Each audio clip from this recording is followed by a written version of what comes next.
Математика сабағына қош келдіңіздер. Бүгінгі сабағымыздың тақырыбы көбейту. Жаңа тақырыппен танысу үшін келесі бейнематериалға назар аударыңыздар. 4 жиек арнадық. Әрқайсына 10 көшеттен отырғызды.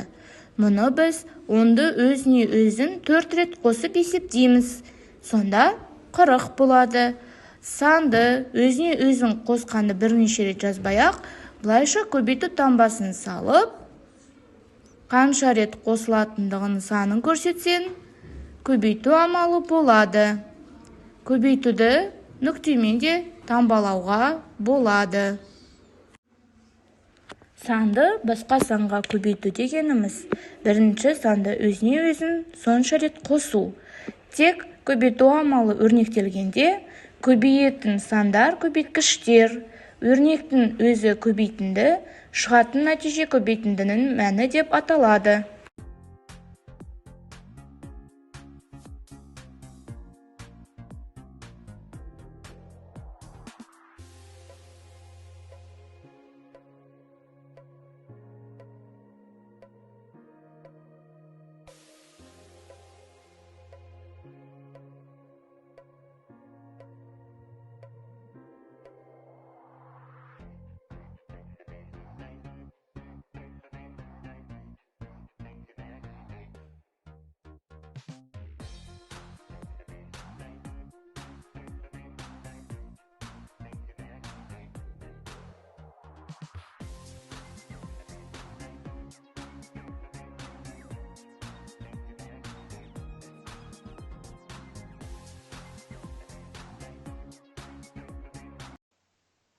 Барлығымыз бірге тапсырма орындайық.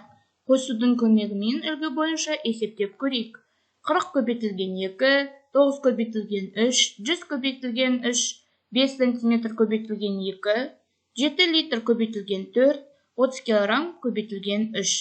Бірінші көбейтіндіге оралайық. 40 көбейтілген 2 дегеніміз 40-ты 2 рет қосу. 40 қосылған 40 тең болады.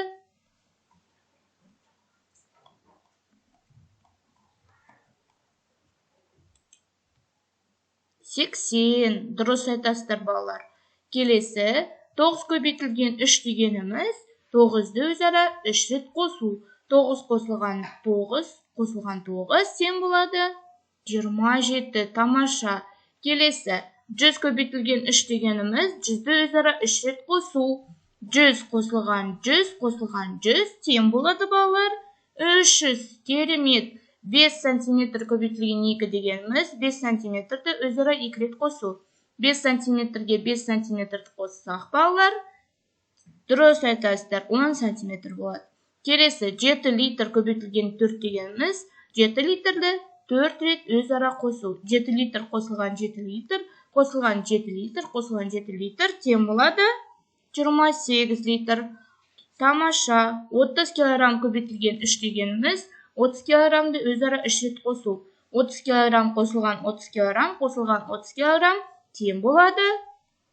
90 кг. Тамаша балалар.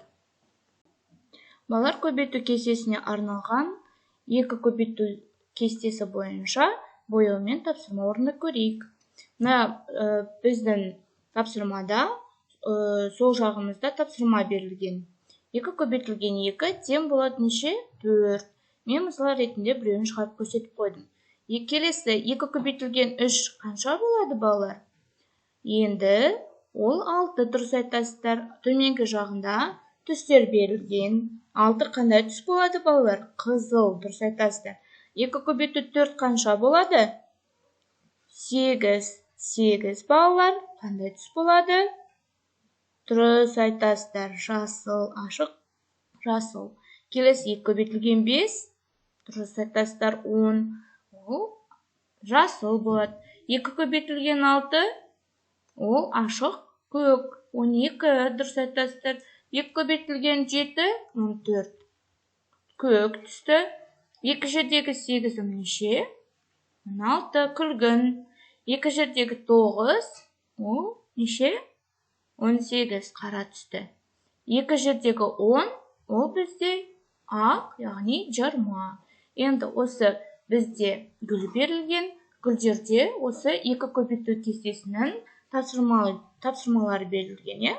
Көбейтіндінің мәні астыңғы жақта бояулармен берілген, сол әрбір бояудың нәтижесі бойынша бояп шығыңыздар.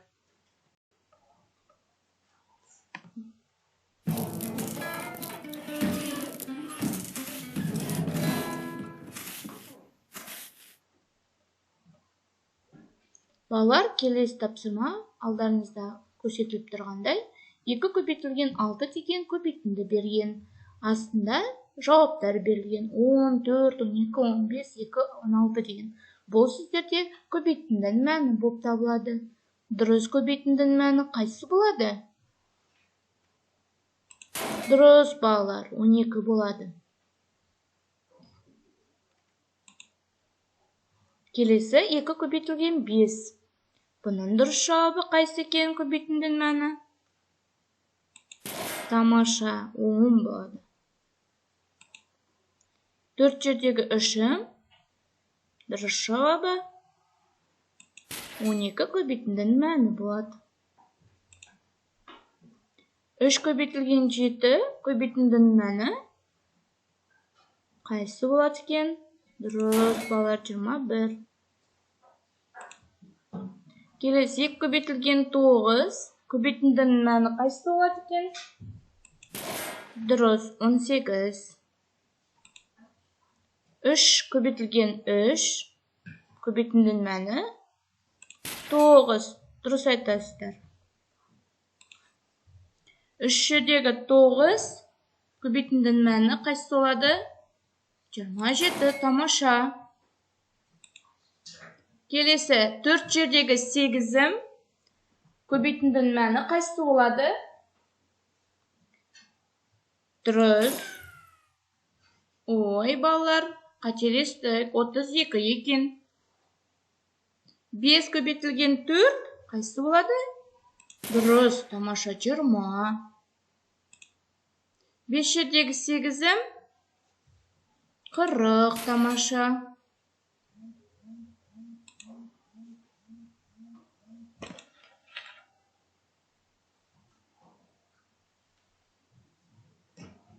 Төрт көбейтілген 6, 24, тамаша. 2 көбейтілген 8, 16, жарайсыздар. 5 көбейтілген 6, тамаша. 2 көбейтілген 7, 14, көбейту кестесін жетік меңгерген сияқтысыздар. 4 көбейтілген 9, 36. 5 көбейтілген 3, 15, дұрыс айтасыздар. 5 көбейтілген 9, 45, дұрыс айтасыздар. 4 көбейтілген 7, 28. Осымен, балалар, біз көбейту тақырыбын жетік меңгерді деп ойлаймыз. Назар қойып тыңдағандарыңызға рахмет. Келесі сабақта кездескенімізше.